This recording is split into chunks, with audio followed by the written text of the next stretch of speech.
I feel like you need to decide which kind of writer you are. Are you the writer that wants to make an impressionable story that you are proud of, or are you just looking for money? Yeah. Which one are you? If you're looking to make a story that everyone loves, then don't listen to half the marketing advice because half of it is telling you how to sell, not how to tell a good story. You're not worried about marketing. You're worried about your story. Yeah.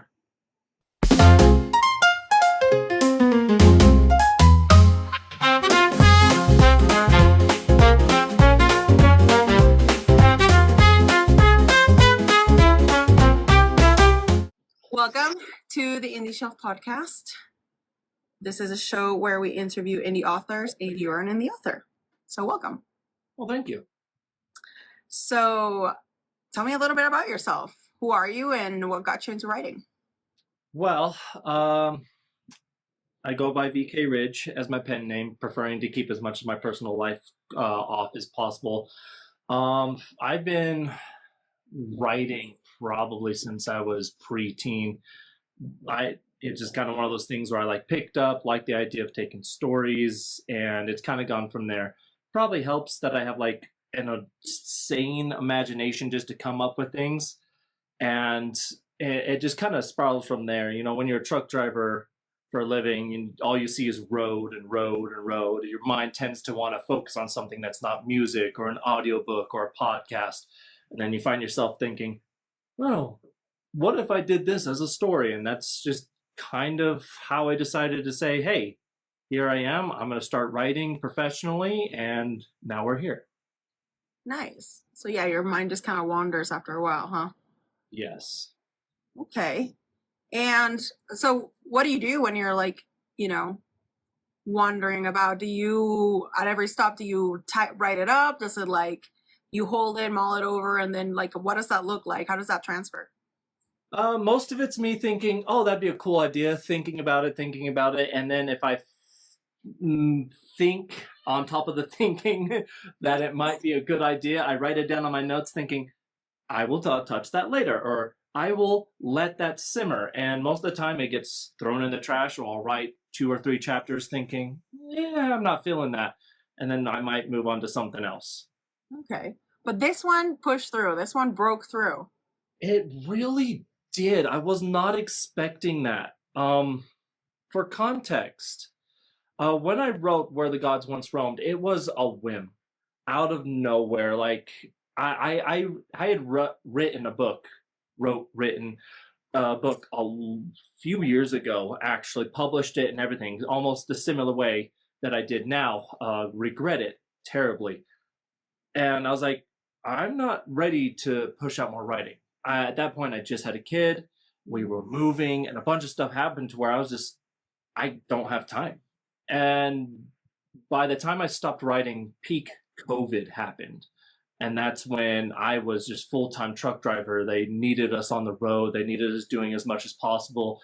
And then we had another kid that we weren't really expecting to happen. We were trying, but not expecting it so quickly. And then life just decided to take me and just throw me into it.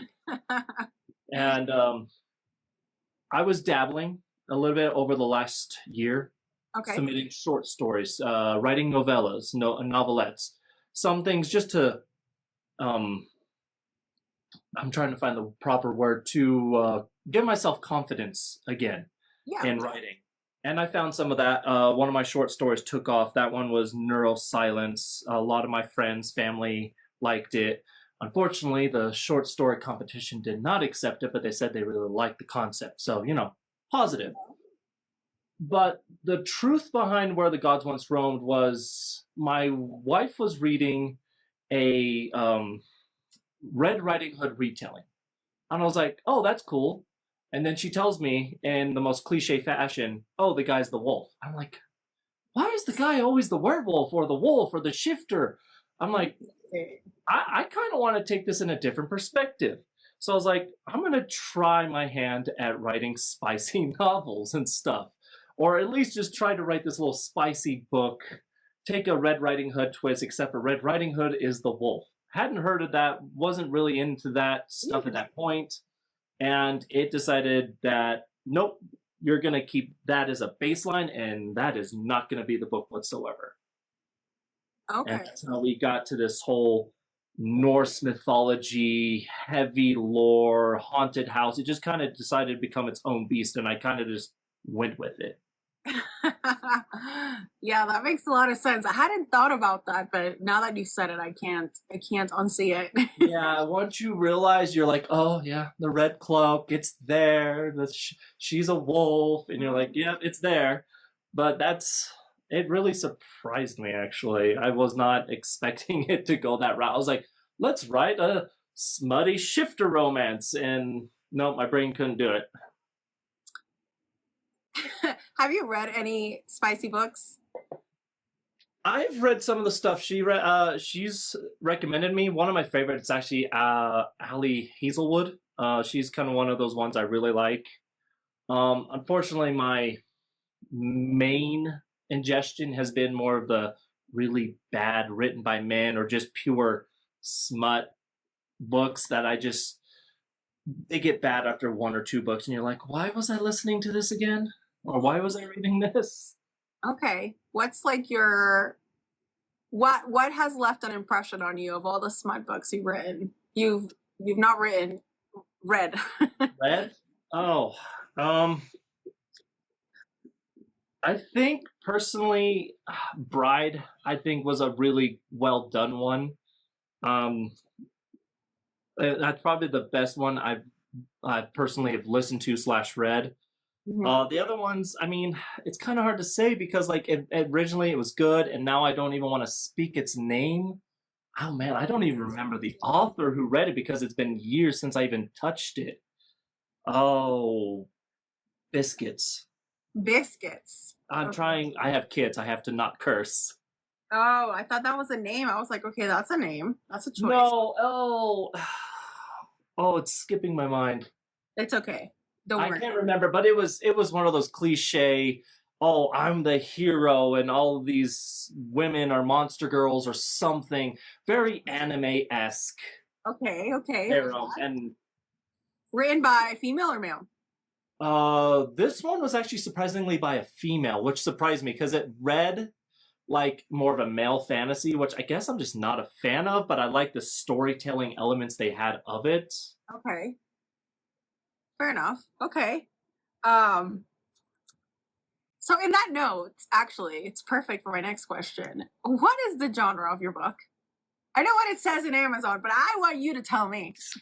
Well, originally when I wrote it and I would reread it, I was like, oh yeah, this is totally dark romance, paranormal romance. I put it in the genre of paranormal romance mystery thriller, but I realized when my narrator finished the book and I went through the whole 8 hours of narration, I was like, this is not dark paranormal romance.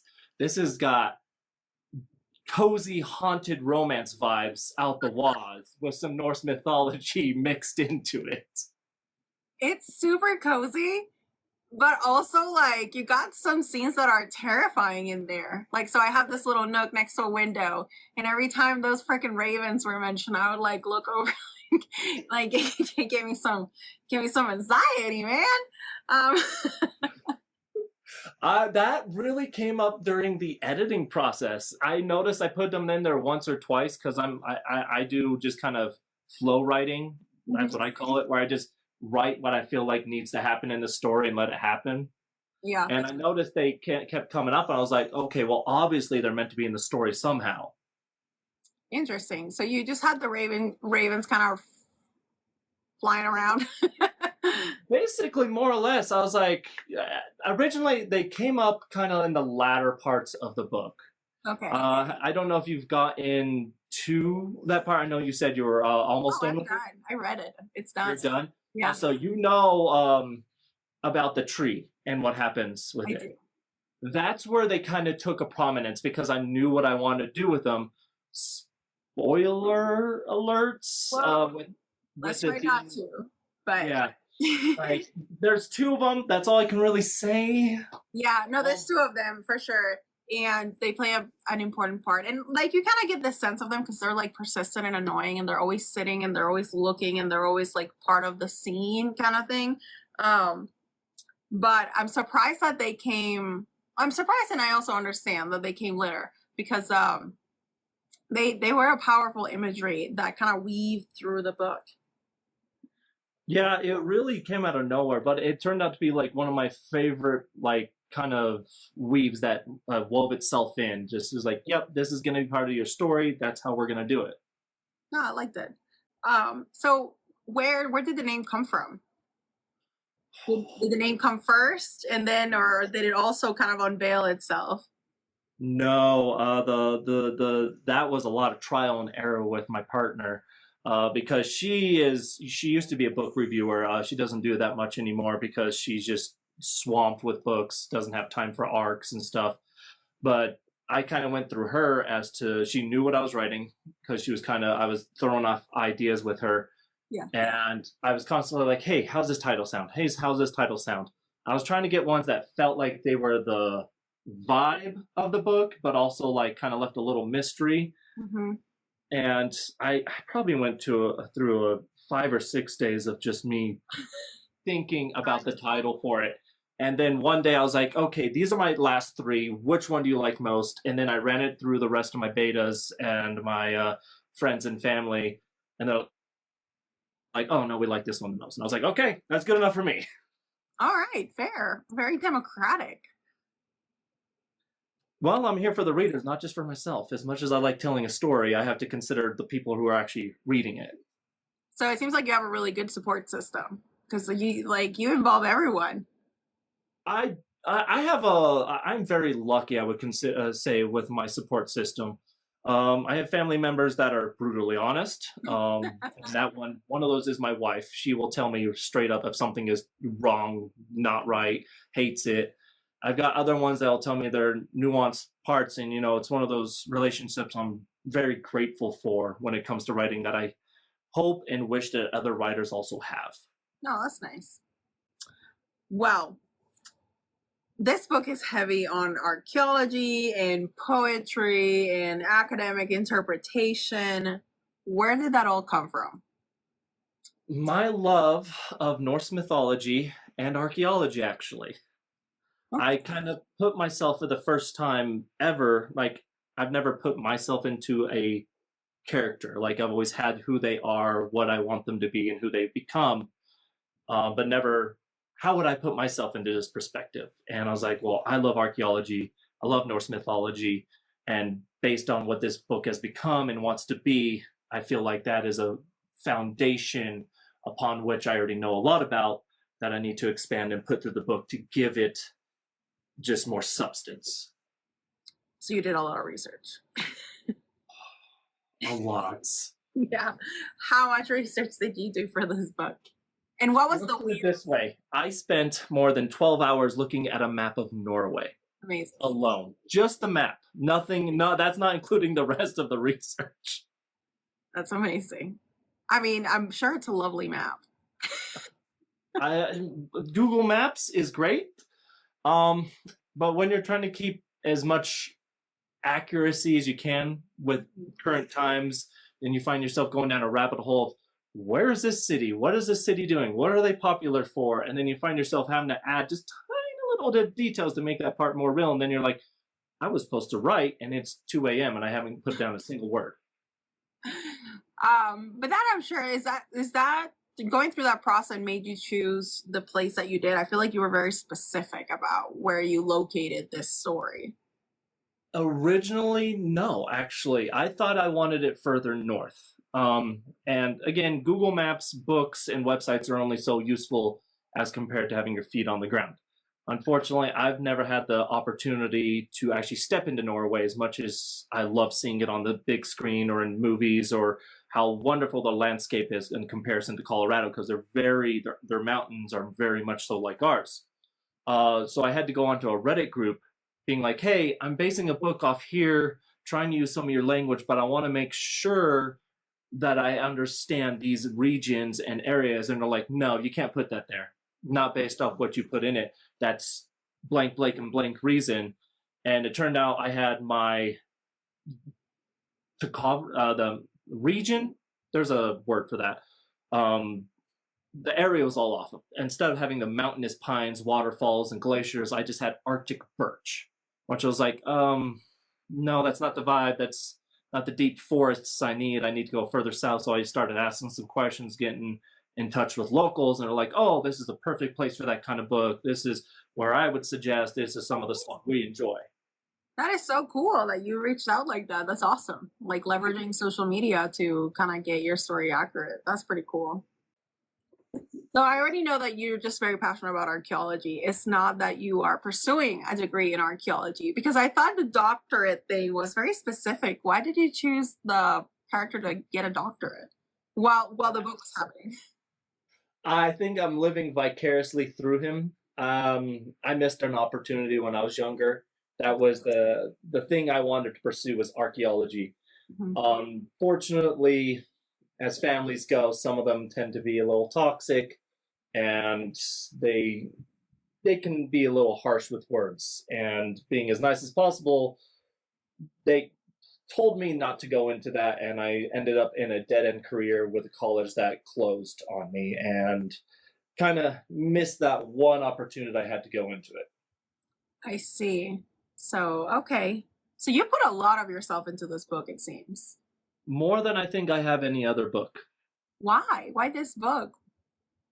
I don't rightly know. Part of me wants to say it was just fortuitous and it just happened that way.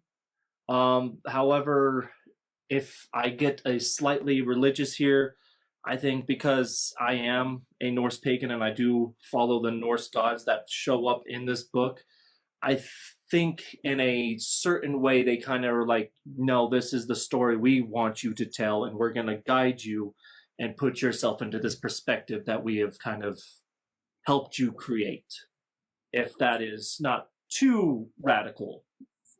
It is what it is, but it seems like very much like you channel your characters, you channel your, it's like you're the vessel that writes, but kind of like things kind of do whatever they want. That's your writing. Pretty much. Nice. Okay. Question. Yes. Are people in Norway really that obsessed with pizza? There is a, let's put it this way. Don't go to Norway for the pizza. No, I didn't doubt that for a second, but I just thought it was so funny that you made them so pizza obsessed. I was wondering if that came from somewhere. I did a lot of research, which led me down a rabbit hole of finding out when they think of pizza, some of them seem to think we put hot dogs on our pizzas. And I was like, oh, well, obviously I have to make a joke about this. And I was like, well, if I'm going to do that, I obviously have to also introduce their cuisine. And that's where that lamb stew came in. And yeah. Yeah, you also are very, you emphasize a lot how people take their coffee. And I thought that was so interesting. Why did you do that? Because that's also another thing I learned while I was talking with some of the Norwegians that were helping me kind of develop this. They said, and it is a statistic, they actually drink some of the most highest percentage, or they are one of the highest percentage countries that drink the most coffee in the whole world. I think we're like third or fourth, if I remember correctly. I'd have to look it up. Yeah. So when I put that in there, I was like, well, one, that's a nurse joke. Anyone who's a nurse, anyone who's worked in any kind of assisted living, your coffee is your lifeblood. Okay. And two, with their opinion on coffee and how they do it, it is actually one of those things that's kind of like almost ritualistic sometimes. And they do drink it a lot more than one would think. Okay, fair enough. But it wasn't just about drinking coffee, though. It was that you told us how they took it. Like ratios, you were like 10-1 ratio, hold the cream. Oh, it was just so funny because I know all these people's coffee orders. I feel like if you give a character a personal niche or one thing that everyone else has in common, like pizza or wings or beer, having this one person that's like, oh, I don't like that, I will take this, kind of just makes them a little more relatable or a little more separated as a character in themselves. So if one character has no cream or one character only takes sugar, it gives you a little more something to like look back on as a character. I like that. That's really clever. I think I agree with you. Thank you. That was very cleverly done. So you make a lot of references to Skyrim. Is it love? Is it satire? Are you bitter? Like, what's happening? Hold on, I got this. You got this? Okay. Oh, we have some visual aid. I love that. Okay. I may or may not really enjoy Skyrim. No, I got that. I thought it was cool. I thought that, some little bit of pop culture, it kind of, you didn't specify dates, but I feel like through Skyrim, you dated your novel. And I thought that was an interesting way to do it because you never provided, we know it's contemporary, but it's hard to know how contemporary because they have phones, but you don't mention if they're smartphones. In the house, you have a TV, but you never mention internet either. So it's kind of like suspended in disbelief. And then you mention Skyrim, and that just kind of like dates the whole novel without dating the novel. My personal opinion on was I know the general area of where it's going to be at. Mm-hmm. And you get that with certain dialogues or certain things that Connor mentions, like turmoil or political climate being what it is. That doesn't necessarily say much, but it mentions enough for you to give it a general date. But I didn't want to be like, oh, this is happening at this point, and this point, making certain things just a little more disbelievable. Like if I said this happens today, mm-hmm. and some of the things I mentioned in there, a reader could easily be like, well, why don't they use drones? Or why aren't they doing this to seek out X, Y, and Z? Because certain technology, if a person thinks long enough about it, they can kind of debunk the mystery and fantasy that comes behind what might be behind that mountain or something like that. So I wanted to keep it vague enough, but like modern enough in that blended area for someone to be like, when I say TV, they're going to picture whatever TV they think. Or when I say phone or anything like that, it makes it nice and easy enough for the person to picture whatever they wanted it to be as. Okay, fair enough. I get that. That makes sense. But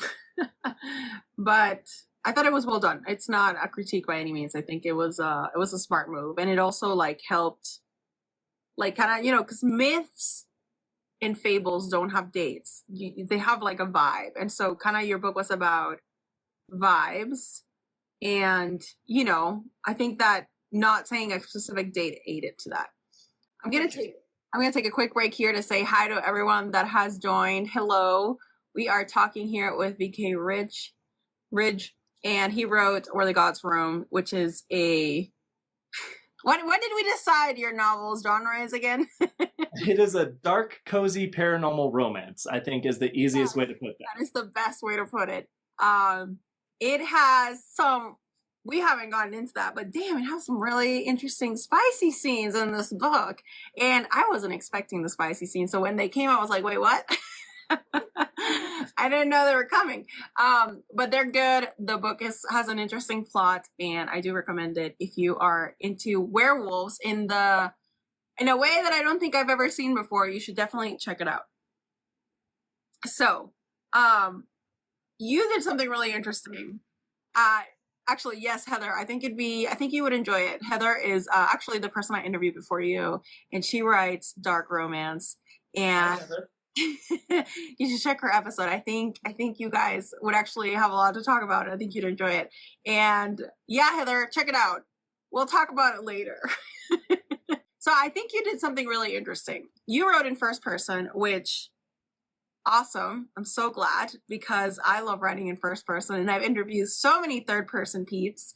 But when you changed characters, the one time you did it in third person. That was super interesting. Why did you do that? For two reasons. I wanted to be able to distinguish between first person Connor and Ylva's perspective. Ylva is, for the watchers and people watching this, is the main romance interest here, who is the last blood of Fenrir. Look it up. but mainly so it was just a slightly easier to write both perspectives of Ylva and the other character who I will not mention for spoilers. Yeah. To make it just slightly easier to get their own perspectives on the situation, what happened. You get Ylva's dire straits, how she just feels like this is just wrong. She feels cheated. And then you get the other character's feeling of, whatever, this is a typical Tuesday for me. What are you going to do about it? Yeah. And I felt like doing that in a first-person perspective from each view. One, would eat up pages and words that didn't need to be said. And two, I felt like more or less expanded on the scene itself instead of just seeing it from their point of view. You kind of got the scene as a whole with everyone in there. Yeah, I thought I feel like I wouldn't have enjoyed it as much. I would have done it multiple times, but because you did it the one time, I found it so cool. I even went back and double checked and reread it because I was like, wow, what a shift. It was a lot of fun. I think that was the right call, and I really enjoyed that. I'd never seen that before like that, and it was well executed. Well, thank you. So in that vein, this is kind of the me complimenting you part of the show, because I also think you were amazing at the action scenes. Can you walk me through how you choreographed that? That last battle was incredible. Oh, well, first let me say thank you, because I think that is not what I was expecting, honestly. I don't know how I would say that. Okay. Because maybe it just because I've written so many different books and written scenes in the past where I have to like get just enough detail and stuff in them that it's kind of just a little easier. But when it comes to certain scenes that I feel like are more important, like that last combat scene in the book, I wanted not just his perspective, but I wanted that outside perspective. So I felt like I had to put myself outside of his shoes and kind of take it from a quote unquote fly on the wall situation, where I can see this character here, this character's here, they're doing this, and kind of give just enough detail for them to understand, for the reader to understand what he did, but not so much detail to where I'm like, he moved his left fist and then his right fist. In my experience, sometimes using just 3 words to say what happened makes it easier, even if it's like 3 short sentences, he pulled the blank, and then, or something like that. Well, I thought it was really well done. Usually fighting scenes get muddy and I don't know what's happening. And this was a very difficult fight scene because, like you said, there was a lot going on. There were multiple aggressors. There was a lot of imperative, a lot of thoughts, a lot of talking, a lot of yelling, a lot of planning. And I read through that part super quickly, and I felt like I knew what was happening. Sometimes I read fighting scenes or action scenes and I have to read them like 2 or 3 times because I'm just like, I have no idea. Like, wait, where is his leg? What is he doing? Who's holding what? Are you up the stairs, down the stairs? So I am the same way, actually. Like, I think a good example of muddied combat scenes is, have you ever read He Who Fights with Monsters? No. Okay. There's 12 books, good books, funny books. I would recommend it to anyone in the comments now. But the combat scenes, while enjoyable, it feels very muddy. It feels like there's so much going on. It's hard to kind of figure out what the choreograph of it, But you also have 5 or 6 characters on top of whatever they're fighting. I find in the past that if you just mention the battle and then you focus on 1 or 2 characters, it makes it that much easier for you to say who they're fighting, what they're doing. You get a quick glance at the battlefield, and then you focus back on that character instead of the whole expanse. Yeah. No, that's fair. Well, I thought it was well done, and I think you're just good at action scenes because the spicy scenes, they were well choreographed too. They're actually not long. They're very succinct. And somehow it's succinct enough. Like you get everything you need from the scene, and there's not too much, not too little. So I think your strength, and right. So another author that I frequently talk to, her and I was very mortified when I wrote my first spicy scene, and she was like, "Don't think about it that way. Just think about it as you're choreographing a battle or you're doing an action scene." And so that stuck with me. So when I read your work, I was like, "Okay, this is a spicy scene." But after reading your action scenes, I was like, "Okay, so he choreographed it like an action scene. They're just doing spicy stuff." So I think that's your strength. At least that's what I got from reading your book. Well, I appreciate that, because I was nervous when I decided to do spicy stuff. I had to talk to my wife about what words not to use and what words worked, and it really threw me to the core, because the stuff she was reading outside of Ali Hazelwood, which was my more deeper take into that kind of stuff that makes it a little more digestible for readers, was my first one.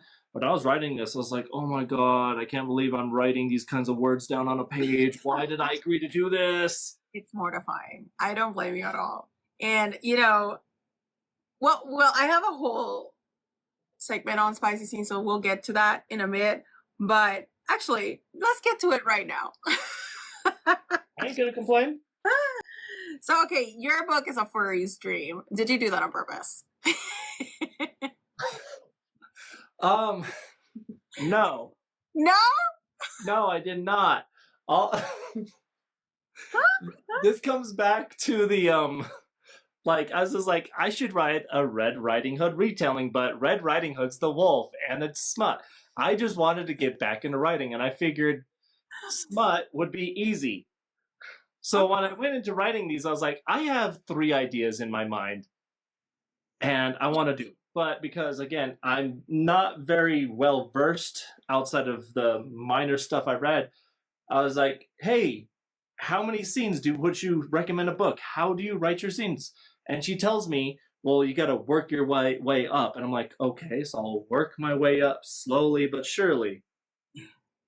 1 second. So Jess, that's actually the writer I was just talking to you about, that she held my hand through my first spicy scene. So Jess, you did hear that right. He wrote a Furry's Dream smut book, in my humble non-furry opinion. But when I read it, I was like, wait, what? And then you mentioned it at the end of the book. You're like, you mentioned furries, and I was like, was this on purpose? It was not, and I felt like I had to make a play on it, like I did with other little tiny bits, like kind of making jabs at the at dark romance in general, especially with everything really liking Fray right now. I was just like, I'm gonna do it, and I'm gonna make fun of it while I'm doing it. I mean, honestly, you did a great job. Really, they were good. I always, when I know, so first of all, the same thing happened with Jess's book. She's in the comments now. I read your book, and I didn't know that it had spicy scenes. I came into it like, okay, it's a fantasy Nordic book. And when the spicy scene came, I was like, oh! But, so it surprised me. I wasn't expecting it, but damn, like, it was, you explored some topics there. It wasn't just your vanilla, you know, you did some things in there. I know all too well what you mean. Like, spoiler alert, there were collars and chains involved. Obviously werewolves. I'm just saying, yes, add to cart. At my work, I made a fatal mistake of telling people I wrote a book because I was just trying to be more confident. And one of them ordered my book. They said, I'll order your book, but you have to sign it. I'm like, whatever, you're not going to read it. You're just supporting me. I went to work that day, came back, and everyone called me Chapter 14 after that. Chapter 14. Yeah. Wow. That was quite the chapter. I don't think I've ever been so beat red in my life. And, you know, well, one thing, so you set out to do spicy. when you wrote this, but you were like, this book, I'm gonna do spicy. So my question was, did you think the book needed it for its plot? But since you set out to do it, I guess that, I don't know, it's not even relevant. Well, thinking about that and thinking about it back, I think the way that Ylva and Connor kind of came together and worked through the whole plot itself, I don't think it would have worked as well without the spicy scenes as it did with. Okay. I think that's fair. I mean, their intimacy is a big part of the story. And like, it transcends their dynamic into like mythological levels, I guess, if you would. Especially towards the end. But I mean, again, I'm just playing devil's advocate here. I enjoyed the spicy thing. I think they were really well written and well done and well choreographed. And, you know, I often, and this is my folly, not yours, I often come to spicy and smut written by men with a level of suspicion, and I assume it's going to be bad. I'm going to be honest. And you surprised me in a very pleasant way. I think they were really well done. They were equal.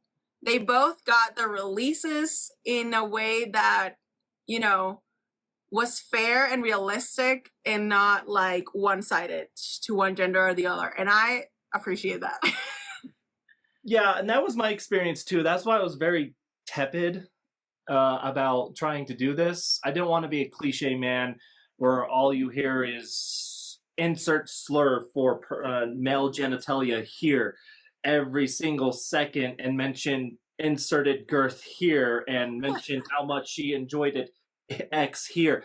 And I felt like maybe reading some of these books, and I felt like it kind of worked towards it, but I've also read the other spectrum where the guy tries too hard and it turns out into poetry where her parts are now a rose blossom for some reason, and there's a good fine line between both. And I cannot tell you how many days my partner looked at me, rolled her eyes, and told me what she thinks sounds best, and then I worked it as best as I could. Well, she's an incredible asset. Never get rid of her because they were well done. And there's a scene in your book that I will never forget, ever. It's iconic. Oh, I gotta hear. What is that one? The one where, well, I'm just gonna say it. Well, the one she writes his face. That was a great, like, that's when I knew I was in trouble. The line came to me out of nowhere. I was at work thinking, okay, I kind of want a scene between here and there before stuff gets intense. And I was like, it was a TikTok thing. Some guy said, ride or die. And I was like, I'm going to work that. I'm going to work that into the book. I'm going to do that. Yeah, no, you worked it. It's in there. And honestly, girlies, I have a couple of romance writers that I've read their books, and they make some good spicy too. And let me tell you, gals, you want to read this? That one's for the books. That was a really good scene. I was reading it in my break at work, and I was like, I need to go for a walk somewhere else that is not in my desk while I'm eating. So, yeah, check it out. So there's I thought it was interesting that you wove in poetry so much. Walk me through like how you selected, because I know at the beginning you said that you didn't write any of this poetry, but you wove it in an interesting way. My favorite was the last poem that you shared. That was my favorite poem. I have it bookmarked and everything. But how did you choose where to put what? Is that the one with the mention of where the plot ends with the I can't say much without spoiling the book. Lying Waste. Yeah, lying waste all to Javi's biddings, the land filled with a raven's feast, all one eye, sought to slay the beast. Under the bows of Yggdrasil, their fate they sealed, hellbound both, for Odin's folly bodies entombed under the yew tree. That was my favorite. I guess it wasn't the last one. It was like one of the last ones. Well, spoiler, that one was written by me. What? That was written by you. That was my favorite one. Thank you. I guess I forgot to mention there is some written by me. I didn't mention my sources as one should, because not all are written by me. And this is, I'll get into that later if we get into it. The reason I went with poetry, and this comes back to, again, being archaeology and Norse mythology, is the simple fact that with Norse mythology, you cannot escape poetry. More specifically, you cannot escape Eddic poetry, which is vastly different than the poetry you normally see, where the ending word rhymes and there's a certain amount of syllables. It's none of those. It's a very complex thing, which will show up in my other book. So I said to myself, if I'm going to go down this Norse mythology route with it, I need to at least make sure I'm, one, citing the sources of the Eddic poetries that are in it, and two, because I'm making up this story that happens after Ragnarok, I need to add some of my own poetry to it. And that's when I was like, okay, well, if you add one poem, you're going to have to add more. And as the story progressed, I realized, okay, well, actually, this is coming from this part of what saga or this part of the Norse mythology. Sorry, hiccups. And eventually it just kind of flowed into, okay, this is what I'm going to have to do, because it was such a common practice throughout all Norse mythology. It felt like it had to be tied in. No, that makes a lot of sense. I just thought that, you know, the way that you inserted them through the story was really fun and really cool. And they're hard to, I mean, for my sensibilities, obviously, they're hard to read. So I had to like go and reread them and think about it. And I really like that exercise of like having to like sit there and decipher, because obviously I know the names and I knew the general vibe of that part of the story, which helped me understand the poetry. But I just thought it was just well done, and I can't believe that my favorite poem was written by you, because it was so well done. I read it over and over again. It was the one that was easiest to understand. Maybe it's because, yeah, at that point I have read so many. I was getting good at it. Yeah, and I wanted to make it like more modern. You'll notice like it rhymes more. It rhymes more, and because again, this is, maybe it's the writer thing, maybe it's the archaeologist in me. The more modern the poem gets, the more easy it is to understand. Like, how many people in the comments right now understand what trow means, or tro? Yeah. Like, you got to look that one up. Yeah, for sure. But that being said, like, so your book had a lot about linguistics, and like, I thought it was just very well done, because I learned so much. Even though I might not be able to quote it or like describe it, I feel like I gained an intimate level of understanding that I didn't have before about Nordic culture, because you weren't afraid to expose the reader to it. You were just like, well, deal with it. Like, you don't know it, well, look it up, you know, like, and I thought that was pretty cool, because yeah, I'll look it up, like, fair. And because you did this, I knew something was different about this poem, because I identified that the person who wrote it must have been primarily an English speaker and not a Nordic speaker, because of the way it was organized. Yeah. And I didn't know you wrote it, but I definitely identified that this one is not like the other somehow. Yes, and that's something I had to play very carefully with when I decided, oh, I'm going to insert some of my own poetry, which any Eddic people will tell you is, or any person who knows Norse mythology will tell you it's not Eddic because of the way it's sentenced. But I was like, given the way I'm doing linguistics, her lineage, and how things run down the line, eventually someone's not going to care about the Eddic poetry as much as they are just doing rhymes as if they were for children they are telling them to. Okay. Well, it was well done. It makes the book fun, and it makes the reader think, and it gives validity. So the character Connor, for those of you who are in the comments, he's doing a doctorate in archaeology. He's writing his thesis. And so it has this heavy academic, like, you know, it's part of the plot, right? It's definitely a big part of him. It's a big part of Grandpa, which is a big part of the story. And so sometimes those things are added for like plot devices to be used in certain moments of the story. But I feel like you didn't do that. I feel like you made it very much a part of him, and so it seeped into so many things in the story. And I appreciated that because it gave it weight and it gave it validity. Well, thank you. Yeah. You are right, Rick. That is very true. I also tend to use a Danish Norwegian, which showed up in the 14th century. So that might be also helping you to understand why I created the poems the way I did. Since we're talking about Connor, let's do a little deep dive on Connor because he's very intellectual and he's a knowledgeable guy. He's clever. But he's also very emotional, which usually is not associated with academics.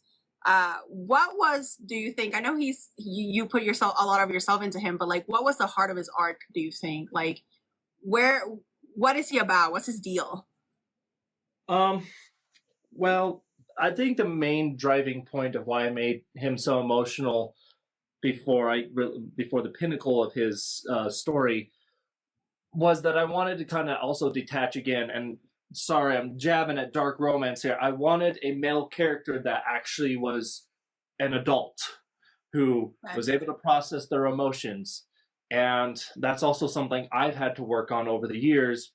Again, bad blood, bad family. As a lot of gentlemen my age are working on.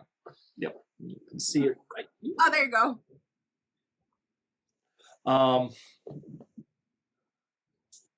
I feel like because of Connor's upbringing with his grandfather and his grandfather being such a nice and kind man, even to a person he doesn't know, as you know, he only owned the house for about 3 years, it kind of rubbed off on Connor. He was raised around this person, and when it came down to it, the pinnacle, I would say, of his, I'm a helpful person, I'm a nice person, I'm an understanding person, I've agreed to do what I have to do in that chapter 10, chapter 11 area, that I think that really kind of shows the pinnacle of, hey, I've seen what's going to happen.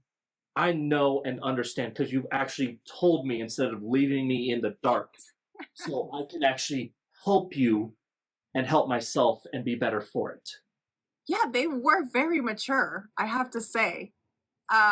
Mature people in a book. I know, it's crazy. I mean, she's a little sharp and a little wild, but it's, you know, they have so many conversations. Like I know there's a point in the book where they're just like chilling out and reading and just like hanging out, and he's like, I know you might find this boring, but this is actually exactly what I needed. And I was like, I was like, yeah, exactly.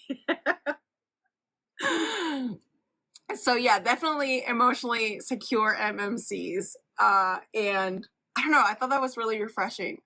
I wasn't, you know, because usually like werewolves and vampires and stuff like that are associated with like this super angsty teenage like stories. And not saying that I went into your book, I try to go into books without expectations, but I was pleasantly surprised that these characters were so mature and so forthcoming with their feelings. I feel like we've read enough of the guy being brooding and dark and not ever telling you anything until the last second because of plot-wise, where I feel like you can expand upon a story if people are just smart. And if people are just, hey, this is the situation you're pulling yourself into. I don't care what you have to say. I'm stuck here. What are you going to do about it? You're already here. What are you going to do?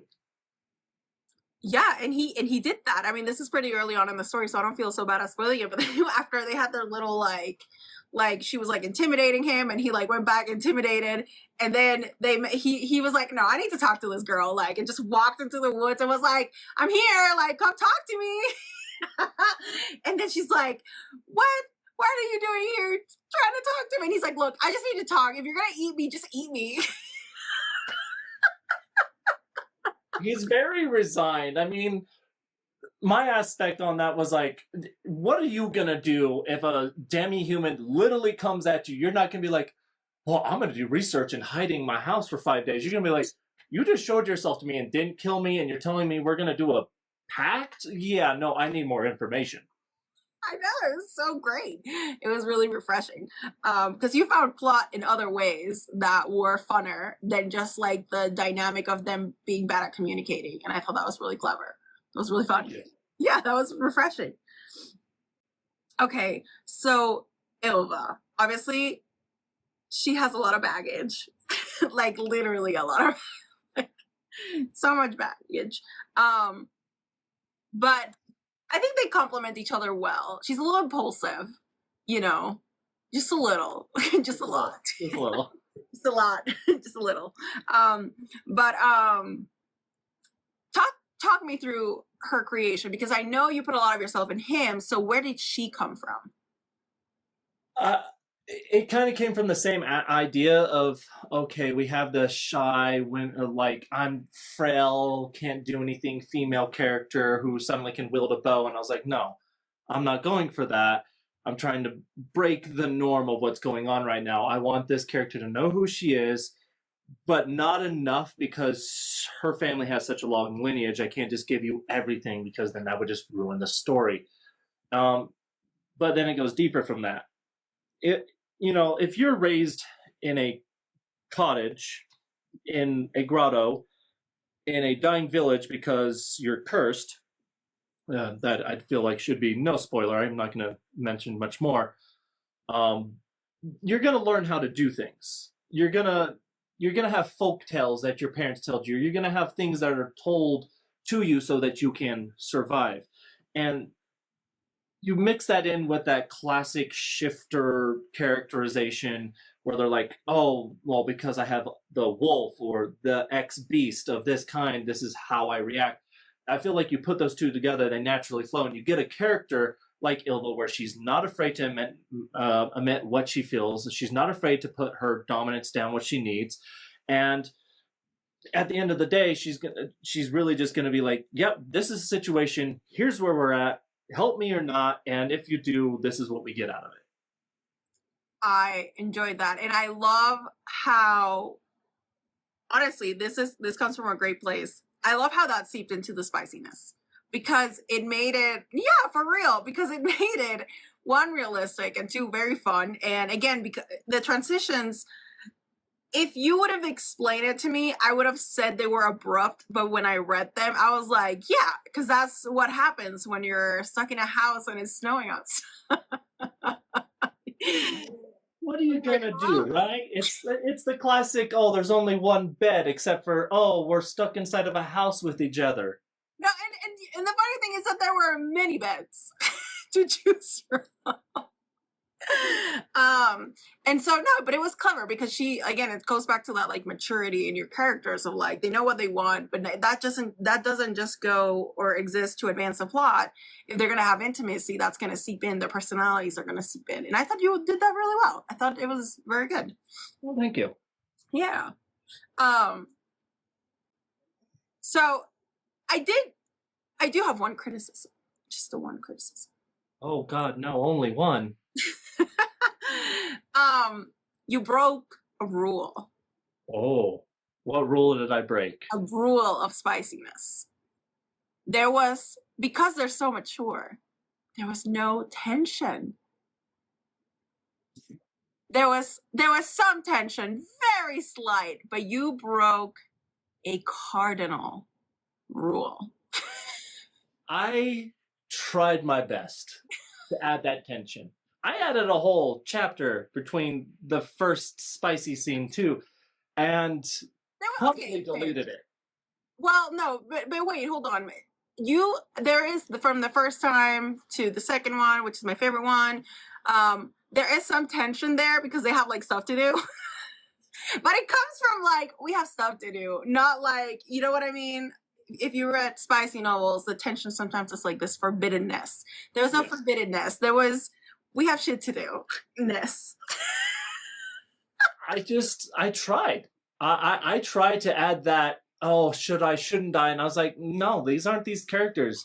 One knows what she wants, and she's probably going to get it one way or another, but she's not that kind of person where she takes what she wants, so to speak, in a toxic way. And the other was, I hate, like I said, he's a part of me, but also, let's be honest, in a more modern situation, most guys are going to be like, yes, absolutely yes. Fair, like, true. Agreed. And you know what? I'll give you credit. I thought it was so awesome when she was asking for it and he was like, no. And she insisted and he was like, no.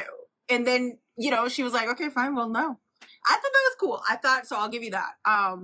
It didn't create that tension that I'm talking about, but again, your novel isn't about that. So I'm making a joke that you broke a rule. I think it was well executed, but it's very rare that someone doesn't have that tension that I'm hinting at without being too explicit. And it has a successful spicy scenes like you did. So it's a compliment dressed as a funny slap on the wrist. I appreciate it. And I should try not to break the rule, but it is what it is, No, but you made a good point. I mean, the even though, yes, Jess, I do like your nurse and I do like a good pinning scene every once in a while. But I'll say this book did not lack a pinning scene. It's just not how you expect it. It had plenty of pinning scenes. But no, even though I do gravitate towards that because I'm just, a filthy casual, but you did it really well, and that's something to be admired. I think your book stands out in that sense. Well, thank you. Fray, the cop, we meet her soon, so I don't feel like this is a spoiler, was a very interesting addition to the dynamic. I think you chose, your book doesn't have a lot of characters, but you chose them very specifically, and I thought the cop was an interesting addition. Walk me through her character. Have you watched Vampire Diaries? Have not. I'm sorry. Okay. For anyone in the comments who knows Vampire Diaries, I felt like, based on what I've known in it, my wife's watched it so much that I kind of know the whole story without knowing every single character. I was like, okay, you got to have a cop who knows what's going on. But I don't want to have the cop who knows what's going on until it's right in front of their face chopping off things.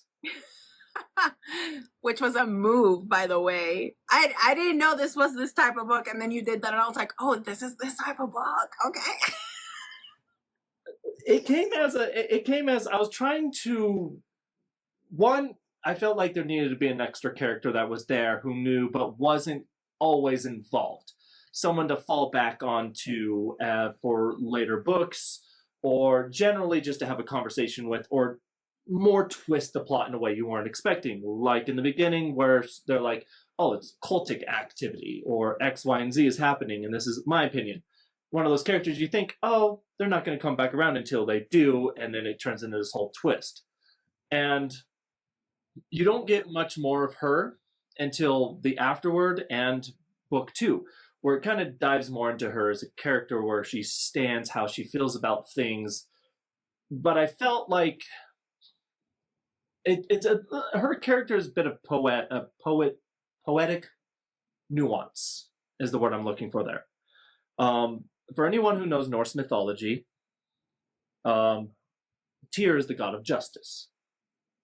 And based on Ylva's character, I felt like there had to be this obvious parallels between the original characters and the two characters going on now, as I kind of more or less recreate a certain story out of Norse mythology.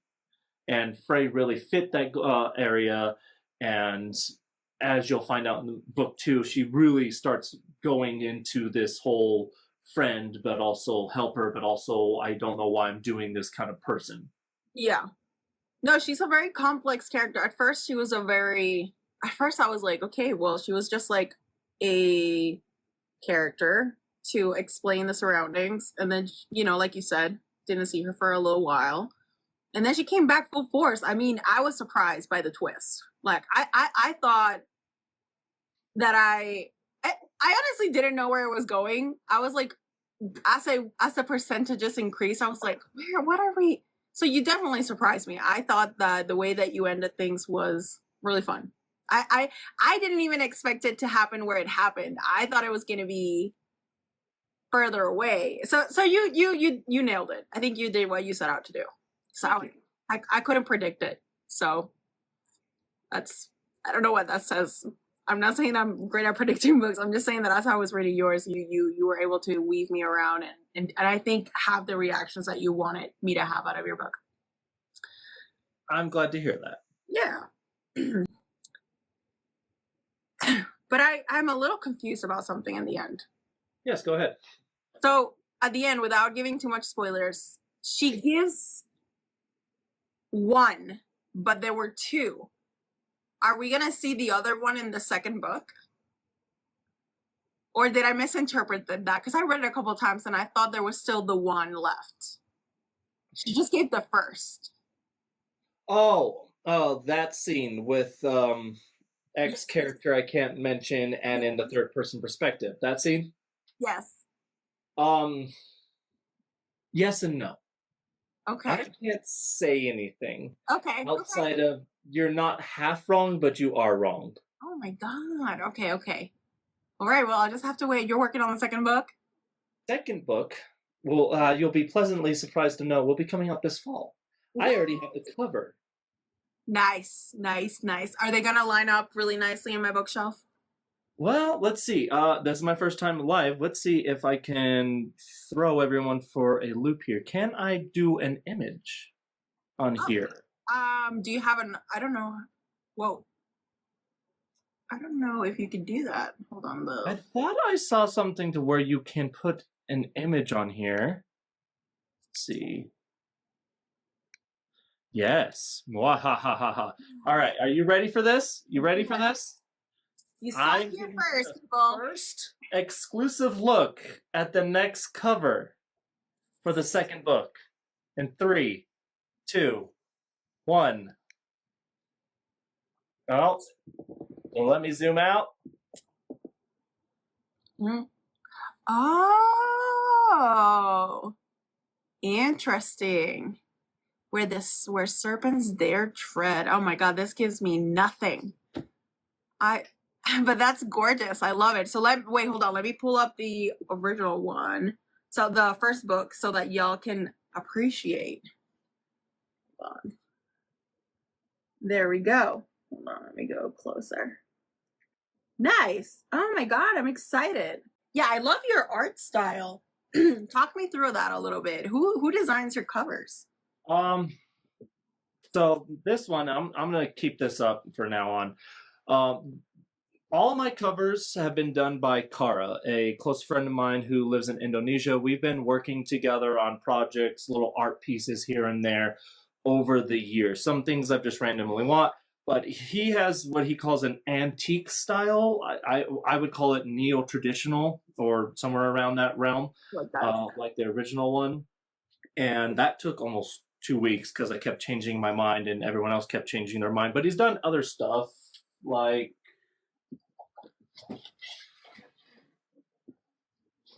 this piece right here. Oh, can I?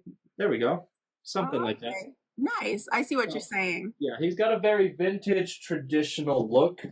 I wanted to go for that, like the romance books where they got the characters on the front, but I also wanted to add more of a darker, that Nordic twist to it. So I kind of was talking with him how I wanted to do things, and he learned some new styles while he was helping me develop my books.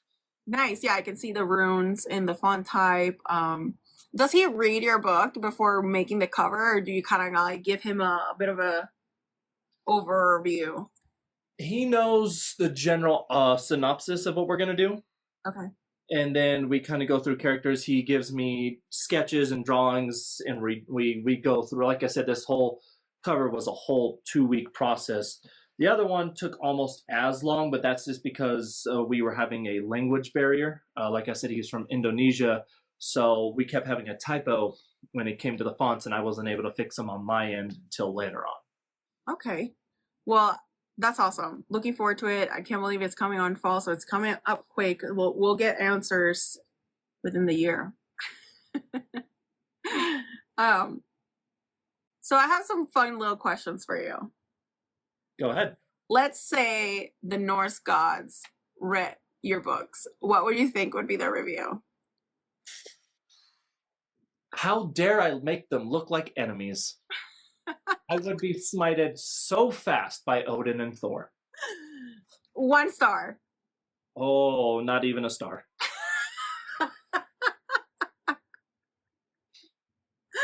That's so funny. You're okay with that? That brings you joy? Oh, yes. I am. I have no problem with that. It is a modern interpretation to make the gods, or the Norse gods anyways, kind of out to be bad guys. If you watch Twilight of the Gods by Zack Snyder, his animated show on Netflix, which I highly recommend, it's great, but it's one of those series that makes the gods to be bad guys. And I guess I've kind of followed in footsteps like that, and some other shows have. Okay. I like that. And I'm actually here for it because it makes the villains, especially in the second book, just feel more real. Like they had more purpose, and just bad things happened to them to put them down their paths. Oh, okay. So we have a lot to look forward to for your second book. Yes, a lot. There's going to be more epic poetry. The main villain of it is going to be a niche one, but one of the most recognizable ones of Norse mythology. Cool. Nice. More spicy scenes? Yes and no. I have 2 in the book right now, and I'm trying to get it to 3. Okay. But I'm... Don't force it. I have to get my beta readers to read it, because if you thought chapter 14 was great, this one's a doozy. Can't wait. Can't wait. Can't wait to come here and talk about it again then. But don't force it. I think that you will have a really good call and a really good eye for them, and I trust your vision. So do what feels right. Don't let people pressure you into adding more than there needs to be. So, okay, second fun question. If Connor had to teach a college course based on his life after reading Ylva, what would the course title be? Well, if you read the book, oh man, I have to pull this up because that's probably exactly what would be. Hold on. Chapter 1, italicized somewhere. I got the book right in front of me. Give me a second here. Yeah, take your time. Okay. The melding of nature worship and the anthropological evolution of humans and their myths. Not just a doctorate, but one hell of a doctorate course. Okay. Is that the name of his thesis? It is. It sounds like one heck of a class, too. Yeah. I would take it just because of the title. You know, one of those classes where you're like, well, I have an elective, so I'm going to go take it.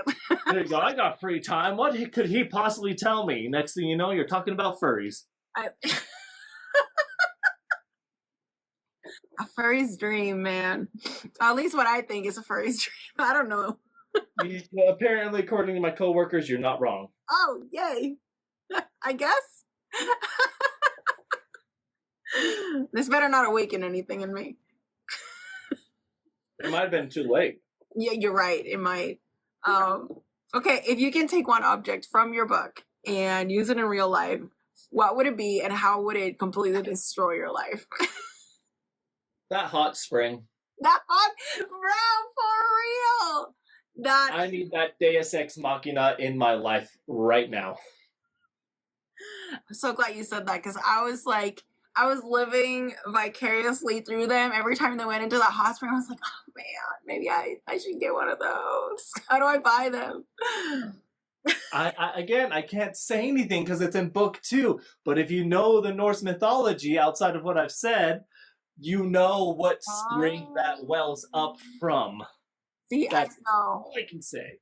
I know very loosely about Norse mythology. I'm letting you teach me. Well, you're going to have a lot more fun with the next one.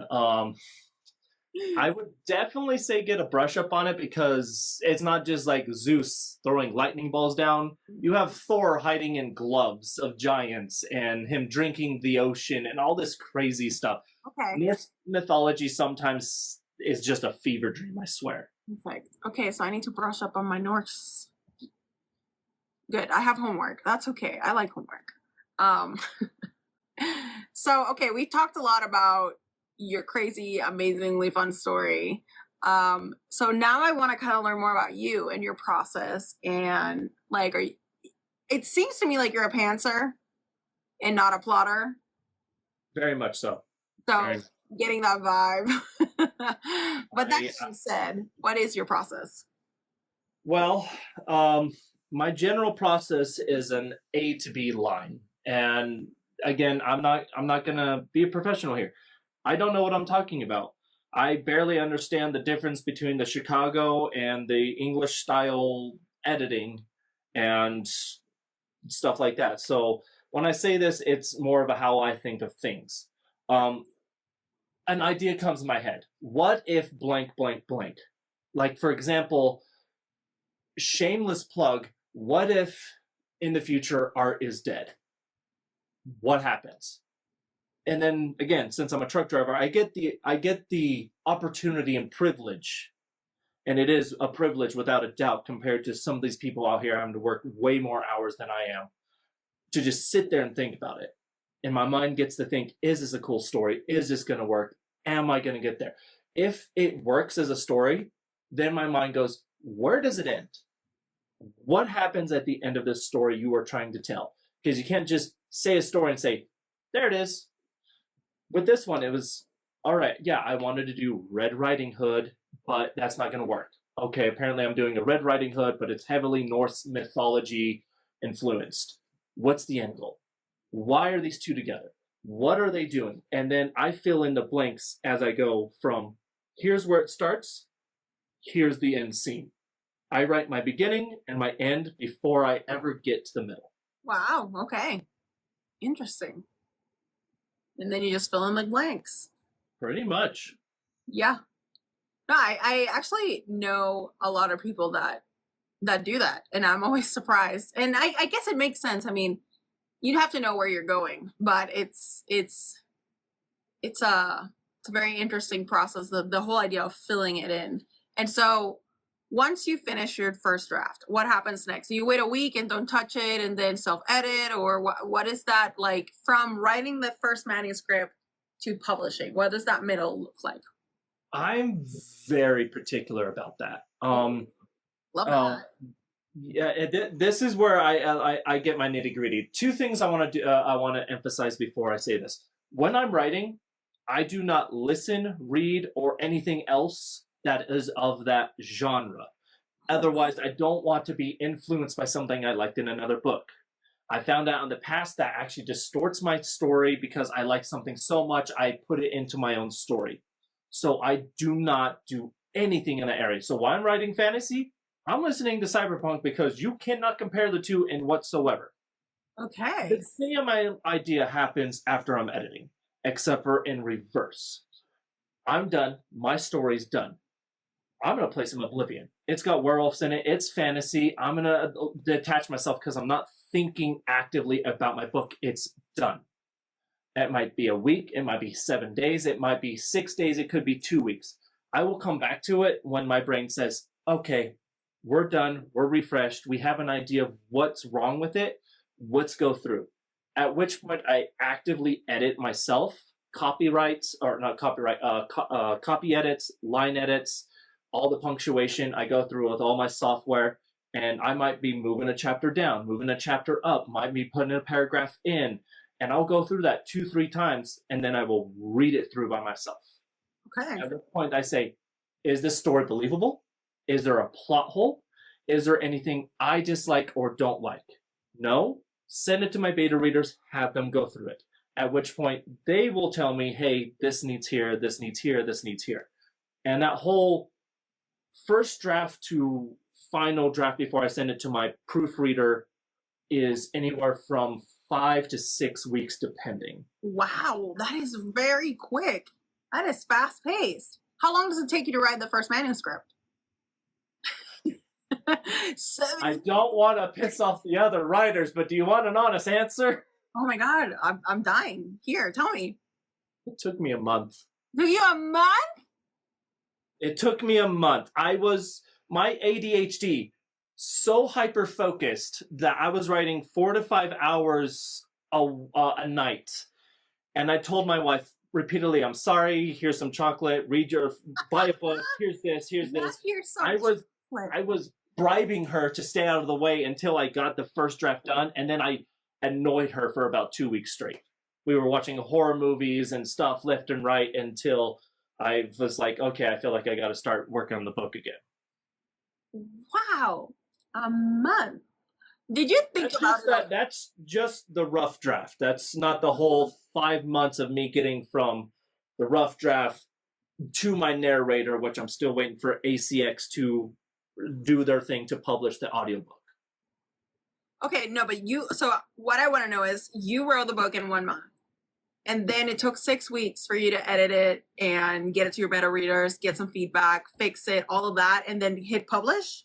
So it was 7 months. No, sorry, not 7 months. It was 2.5 months. Well, the original publication date was supposed to be May 31st. I wanted to give myself a buffer room. But then I realized, oh, it's done. There's nothing else for me to do. I control the publishing on this. Yeah.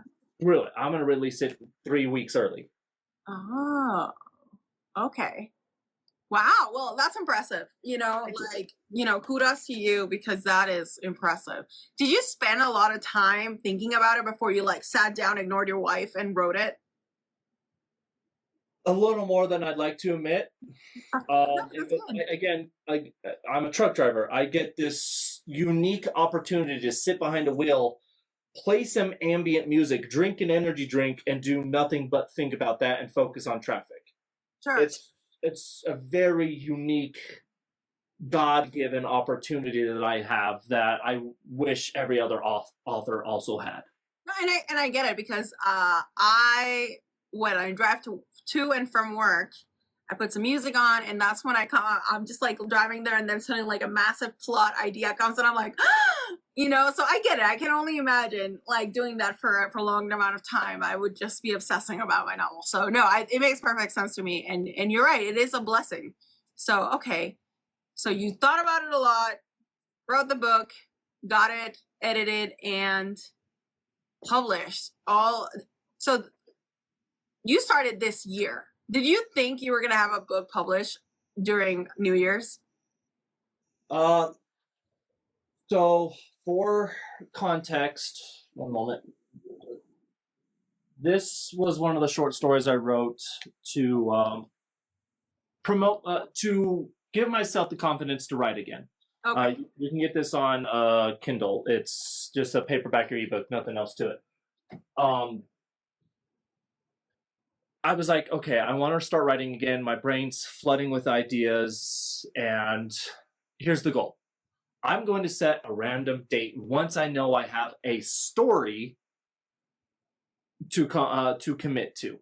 Once I had that story, I was like, okay, now I can actually say, here's where I'm going to publish. When I realized, oh, this is going to be more than just a one-off me getting back into writing, that's when I was like, okay, I'm not going to just give it a generic page and just go for it. I'm going to get actual art. And that was about a month after. I went in, for context, I went into this new year with the resolution, for the first time ever in my life, a resolution to have one book published this year. And when I said that, I was not expecting this. Wow, that's incredible. To appease the people in the audience, did you make it up to your wife after you ignored her?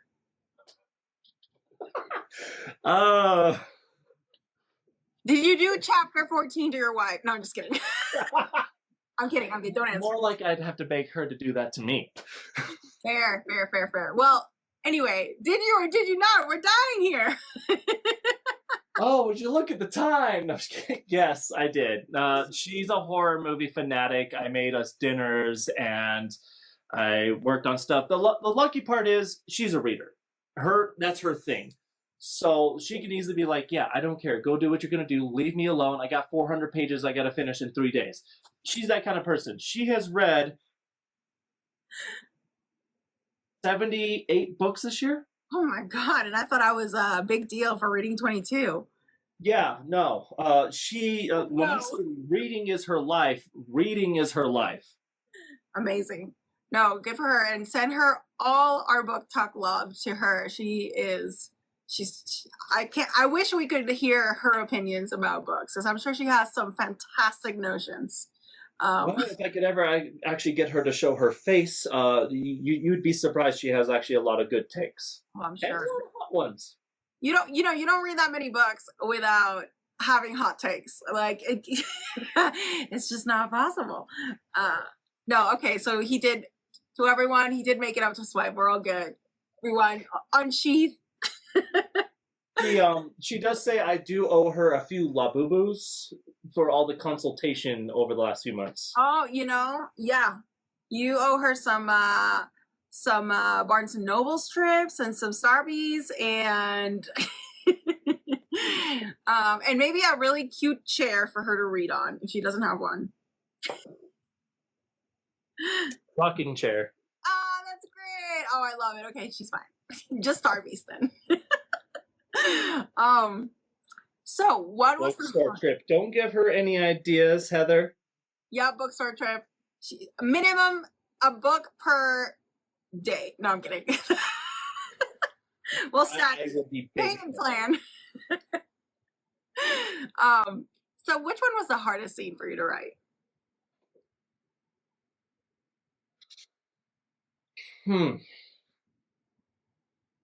I think chapter 11 was the hardest. Why? Because I had to justify it. I had to justify her going from that, the viscera, the gore, to quote unquote jumping his bones. I had to justify that in a rational way that wasn't too believable, like I was trying to make it up, to unbelievable, he's just going with this, no one would actually do that. I had to find that medium ground, and I probably got too many sleepless nights thinking about how to do that properly. Okay, no, that's fair. I can see that. Which scene surprised you the most? Like when you wrote this, you were like, "What? I wrote this?" Actually, your favorite poem. Oh. When that came out, and I went through and revised it, I was like, "Oh, am I a poet now? Because that is surprisingly good for my first or second poem." It's good. I was really thrown by it. It was a really good poem. And again, it was my favorite one of the whole book. I was like, what? I read it like 4 times because it was good. It was good. Yeah. Did you write this book for yourself, or did you write it with a certain reader in mind? Originally for myself. Okay. Like I said, I was just I went from writing short stories, trying to give myself confidence again, to what the hell? Let's see if I can knock out 40,000 words and it be decent 40,000 words. Again, I was not expecting for this to become a paranormal Norse cozy romance. I was just expecting another smut book published by someone who's no one's ever going to read it, just so I had some confidence. Wow. Okay. That's really powerful. And to answer the question in the comments right now, he is a pantser, not a plotter. Yeah, I could not. My ADHD, the moment a plot is written down, poof, I'll never think about it again. It's gone. But you still know the ending, which I think is so interesting. So you knew, when you say you know the ending, you know how it's going to end, or do you literally write the last sentence? For the first book, it was supposed to be originally just a standalone, again, with the idea of me just getting back into writing. And then my beta readers are like, we want more. I was like, well, okay. I've got a plethora of Norse mythology no one's touching. What do I do with it? And then I was like, okay, well, where do I go from there? And then I started establishing what lore, what rules I had established, and what I could do. And I was like, okay, we know her convictions, what she wants. We know his standing. We know which gods are alive after Ragnarok. For anyone listening, yes, this happens after Ragnarok. What happens at the end? And I was like, okay, there it is. I have 3 books. I can do that in 3 books. Oh, so we're getting 3 books. Spoiler. No, that's great. The person that asked you the question says, I am as well. I have a beginning and maybe a couple milestones. Then I'm held hostage by my fingers. So we got a lot of people that channel their story. That's really cool. So let's go back to what you were talking about, because I think that was really powerful. You were writing this book for yourself. You wanted to prove to yourself that you could write a book. And I totally get that. And you wanted to get back into the groove of things. Talk to me about those feelings. Like when you finished this book and you did it and now you published it, how do you feel? Did you set out to prove what you wanted to prove? I think I went well beyond what I meant to. I just wanted to be writing again. I wanted to be telling stories, and I was like, I don't care what story it is, even if I think it's trash. And when this came to me the way it did, and how it decided, hey, here's the story you're going to focus on, I have not been so motivated to write in years. I'm a gamer. I'm an anime nerd, and I can't even touch a video game right now because all I want to do is just write this story. It has motivated me in such a way that I cannot come even close to describing correctly. That's honestly, that's really cool. That's really powerful. And no, Sorry. No, I mean, fair enough. Because I feel like, yes, I agree with you. I mean, I am also a writer, and I just finished my manuscript the other day and I feel on top of the world. So having it published after you set out to do something like that for yourself must feel absolutely amazing. More than I could probably express. I was not expecting to go down this route. Yeah. And do you think you're successful? Like what's has the feedback been, reviews? I didn't look into any of that. I kind of want you to tell me what's been the aftermath of this. Again, a lot more than I've expected. One, did you enjoy the book? I did enjoy the book. That's all I care about. At the end of the day, yes, I wrote this for myself in the beginning, but having people that I barely know or someone off the street or someone in my comments saying, I love this, that's all I want. Just screw the millions of dollars that comes out of traditional, heck it all. You know, if you came up to me and said, your book changed my life, or, oh my God, I cannot wait for the next book, that makes every single word I put on those pages worth it. That was a really good book. I really enjoyed it. I started reading it and I couldn't stop. I read it in a almost record amount of time. So yeah, couldn't put it down. We're gonna have to change perspectives here. The white screen. Everyone gets to see my desk. That's fine. You have a cool room. Is this where you write? It is. Nice. That's pretty cool. You have a cool writing room. Thank you. So you hinted at something, right? Well, first and foremost, you are a successful writer. If you would have to self-catalog, would you say you're a successful writer or a successful author? Yes, I would say I'm probably up there in my own opinion. Okay, that's wonderful. Yeah, that's the only opinion that matters. Maybe I should do it too. So then, I'm trying to read the comments. Why did you choose indie? Like, why did you choose to self-publish and indie authorship? By the time I was done, I realized real quick that this was not going to get picked up by a traditional. And based on the way a lot of traditional publishing is going, where they're just like, oh, you're famous, you're getting a lot of money, we're going to snap you up by showing you a fancy paycheck and then take the rest of your money. I decided that's not what I want. I'm not here for the money. I'm not here for these immaculate look-alike covers that are on every traditional shelf. And you're not going to make a living. You're not going to make a living today as a traditional author unless you're really, really, really lucky or really, really famous, like Rebecca Yarros, for example. It's just not going to happen for the 400,000 of us who write, especially in today's climate. Yeah. And I decided I want to publish this. I want people to write it. So I'm just going to do it in an indie and self-publishing way. Okay, fair enough. From the comments, have you been able to buy a burger and maybe some fries with the money from your book? I can buy half a burger.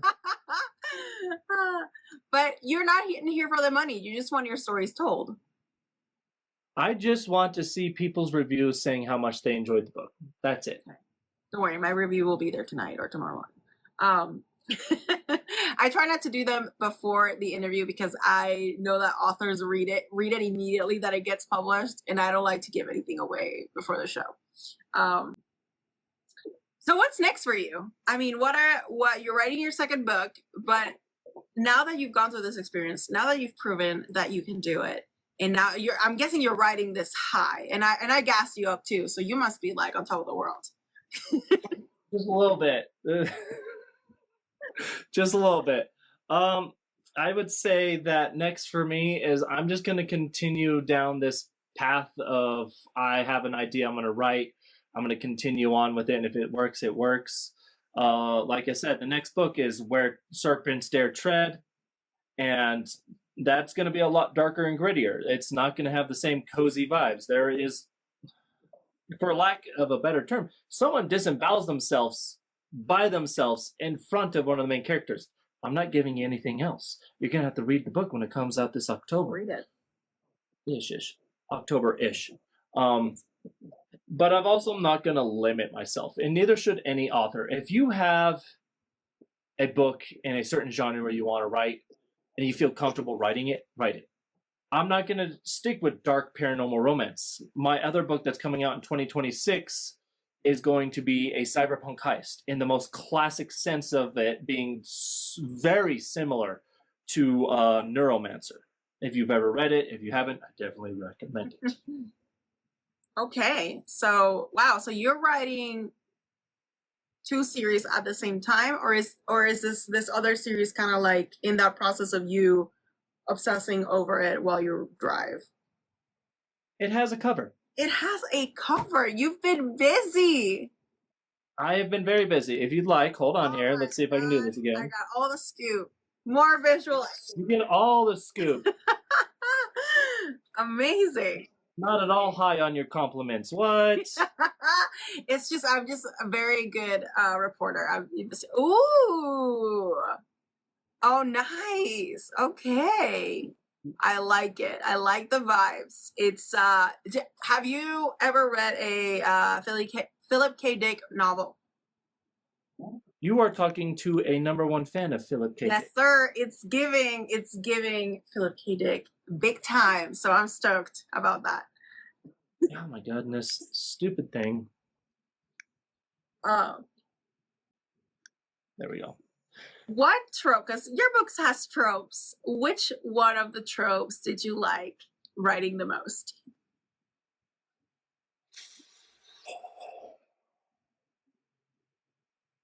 Man, that is a hard one to pick out. I like the trope of jabbing at other tropes, even though you're doing those tropes. That's fun. That was but I think the one I'm pulling towards mainly is it comes from just reading a little too much of the harem romances where like they get what they want. There's a different kind of character each one, and Ylva is definitely one of those characters who's dominant. She knows what she wants and she's going to go for it. And I like that trope a lot for some reason. okay. Does it go both ways in terms of gender? Or do you just like that trope on women?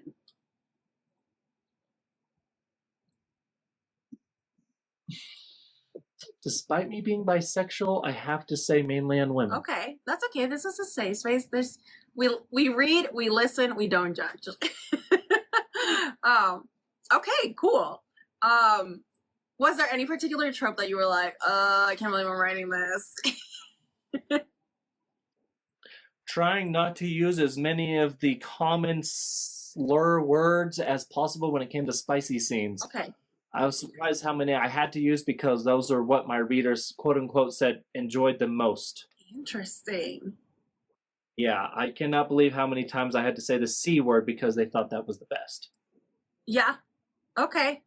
I always get, every time I have to say, every time I read a book and that word comes up for the first time only, it's so jarring. And then I get used to it. So I get it. It's you know, it's it's part of it. As long as it's not the word moist, I think I'm okay. Moist is out of the question. Okay. What is it about it? It's the word itself. It just feels wrong in the mouth, and someone saying it just. Is it the moi or is it the st? I want to say the st Yeah. at the end. It just feels wrong in the mouth. Okay, fair enough.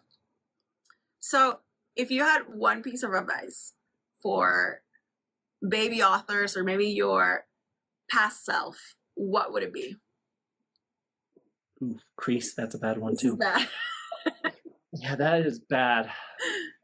Almost as bad as slit, but that's a whole really nother subject. Yes, that one's bad. I always, so you said something earlier in the show where you were like saying how male authors sometimes describe like lady parts in a way that's like a little cringe. And I always brace for like that first description. Like when it first comes up, I'm always like, oh my God, how are they gonna do it? Because it's such a deal breaker if the string of words is just wrong. Yeah, and it's usually the same 3 words. It's horrible. But back on topic, if I had a word of advice, one single thing I could say to any author or any writer who's just very kind of nervous, for lack of better words, write your story. Tell the story you want. Let the story come from you. Do not take the tropes. Do not accept the advice that comes from best-selling novels. It's your story. This book would not exist if I said, screw it, I'm going to do what it's telling me to do. I let the story write itself.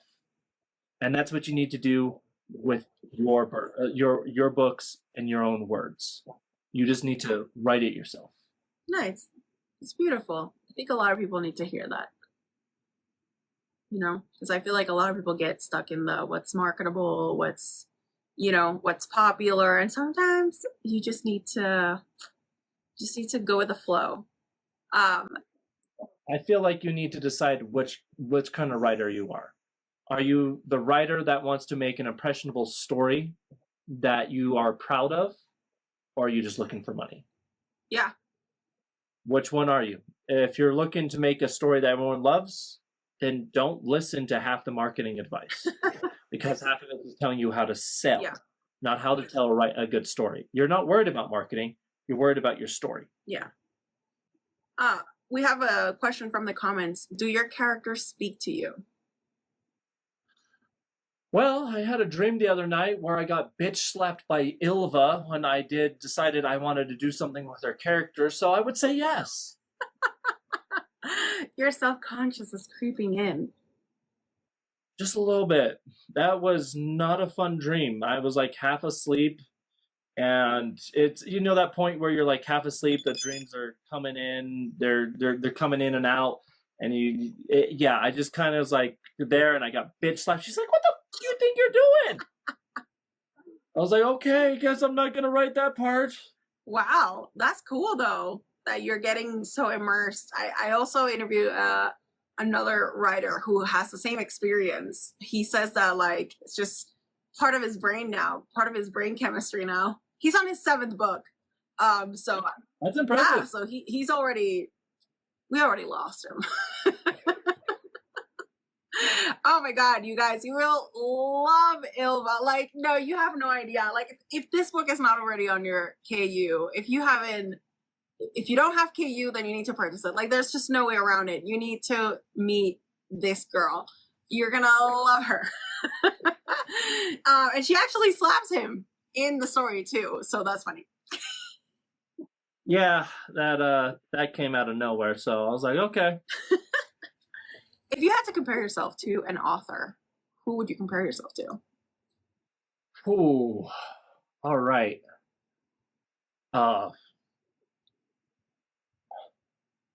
Well, writing style, my style has definitely been most influenced by Andrzej Sapkowski.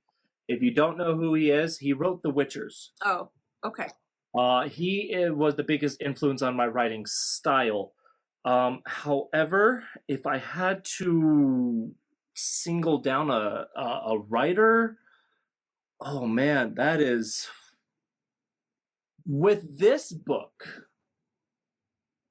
I feel like Craig Allinson's writing really influenced the way I decided to go about it, about making fun of the tropes, kind of being obvious and loud about certain archetypes and story plot lines, and keeping just enough hidden behind the curtain to where saying Craig Allinson, who wrote The Expeditionary Force, which that's a sci-fi series, but his writing I think influenced it the most when it came to the actual writing development outside of my style. Does he write in first person as well? He writes in a combination. His first few books were almost all in first person. Then he would do split perspectives where it's mainly first person from Joe Bishop's. And then you would get snippets, maybe a paragraph, half a chapter of a different character that has something to do with the storyline popping up to actually say something to do with the story or something or other. Interesting. Okay. What's in your TBR? What are you reading? Bone White, that's a mystery murder that I'm currently listening to. And then the other one right now, I'm doing a re-listen to because, again, when I'm writing, I don't like to have my stuff influenced by something that might be in that genre. So I'm listening to Cyber Dreams by Plum Parrot. There's 6 books in the series. It's a great series. I recommend it. The other one that's on my physical TBR, not my audio or ebook, is God in the Shed. That one is messed up, but it's good. It's another murder mystery supernatural. So we have a couple comments. Oh, you got T just got your book on KU, so she really, really likes your character art. So well, thank you. And Ronald Malfi, AR Tartar asked, does that ring a bell? I think that might be the person I'm thinking of. Okay. And then messed up, you say. So, girlies. Let's put it this, if you read God in a Shed, and it has an audiobook and a physical book, it came out a few years ago. The first scene opens with a bunch of people's eyes put on stakes in front of a cave to watch the so-said creature in the cave. Okay. That's all I'm going to give you. The rest of the book has been a mind-bending twist of things I never thought were possible. All right. I think you sold another book. You're growing people's TBRs today. Nice. So it seems like you read a lot of, like, read a lot of variety, basically. If it piques my interest, I will read it. Anything from cliche Victorian romances to murder mysteries. The only thing I have off limits, and it's because I have kids, is if there's any child endangerment that goes beyond them going missing, I'm done. It's the one thing I cannot stand anymore. Yeah, no, that makes a lot of sense. That's heavy for a parent. And you don't want to be uncomfortable when you're reading, so yes. That makes sense to me. But not while you're writing your books, right? You kind of pivot. So when you're writing, you're just like siloed. You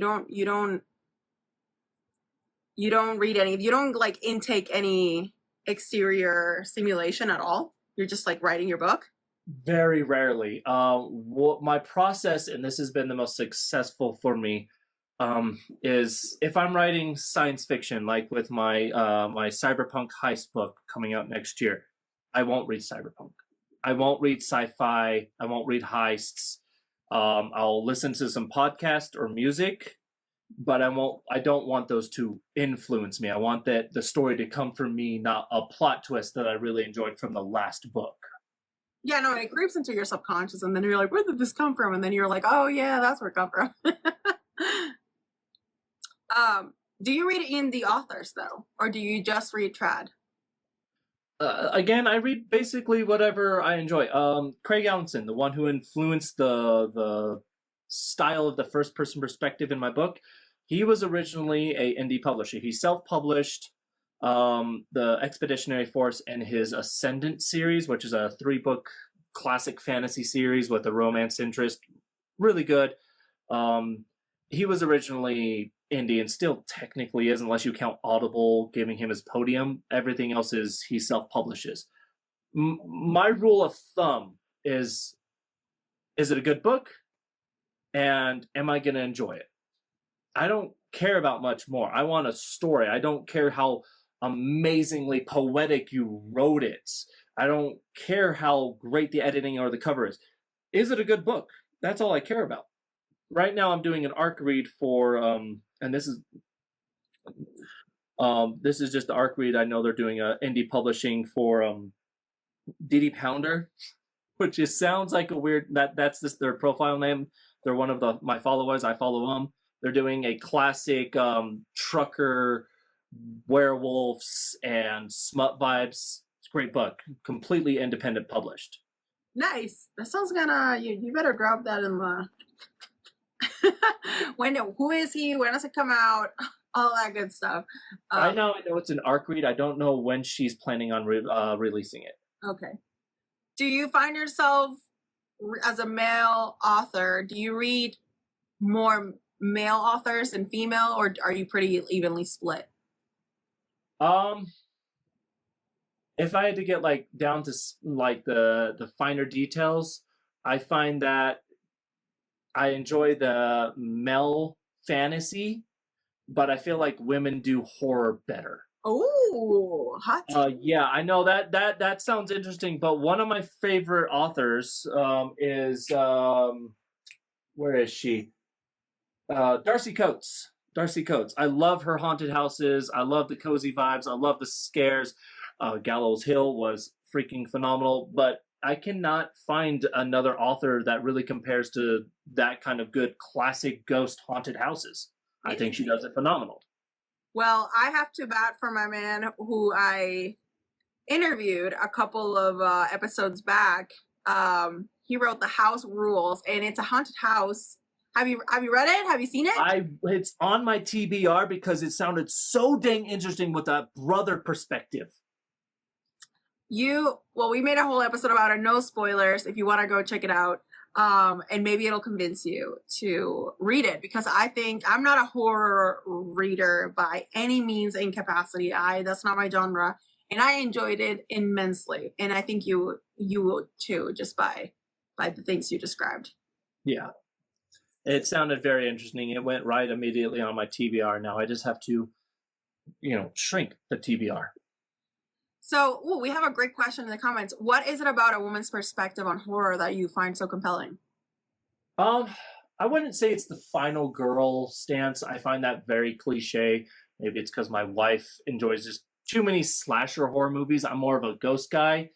But the female perspective is just a little more interesting to me because they give that slight vulnerability that you don't see a lot of male writers give their characters a lot of the time. Either they're roughened out or it's a male guy who knows what they're doing. But from what I've read, and I need to read more to be honest, but the ones I've read, it feels like they are the character. They put themselves into that perspective, and it's like, well, of course, what are you going to do in that situation? And it feels like the female perspective just has a little more spook to it, a little more reason to it. it just makes it feel just a step more alive than anything I've read from any male horror writers. Fascinating. I love that. You hear that, girls? We need to write more horror. Shameless plug. Where do we find you? Give me everything you got. You can find me everywhere. The only thing you can't find is physical books, and unless you order them directly from those websites. I am on every online platform, from Barnes and Nobles with my special and regular edition, to Kindle, to Amazon, regular, Audible, and iTunes will have the audio version here soon. I am wherever you're getting your books from. I am there. Okay. Who did you narrate your own book? Who did that? No, that would be Brianna Kreischer. All right, I think I'm saying her last name right. Yeah. She was phenomenal. She is an ACX narrator, certified. She has a couple dozen books under her. And when I heard her voice, I was like, you're the person who's going to narrate my entire book. Wow. And the second book too, you think? She's going to do that one for sure. I'm trying to talk her into the cyberpunk one too, because that is from a female perspective for the most part of the book. But we'll see where it goes with that, whether or not she decides to. So yeah, that's interesting. I mean, the whole book is on a male's perspective. Why did you choose a female to narrate your book? One, her voice just really set the vibe I was going for through the book. Cool. It was clean. It felt like it accentuated the parts that needed to be there, and generally, it was one of those 10-second listens to where you're like, yep, no, I don't need any other auditions. You're the one that's going to do this because that is the person. What an amazing compliment. I bet she felt on top of the world with that one. Well, this concludes our interview. It has been so fun to meet you and talk about your book. And I'm so happy that you decided to prove to yourself that you could do this, because clearly you can. You did an amazing job. And I am so, your first book is your worst book. So I am so looking forward to seeing what comes out of you next, because I think you're going to be a really successful author. Well, thank you. I appreciate that. Yeah, so hopefully you had fun, and I had lots of fun. And yeah, be sure to stay in touch and keep me updated. I follow you, and I'm gonna keep up with you as much as I can, but definitely reach out as you hit these milestones, because I am invested.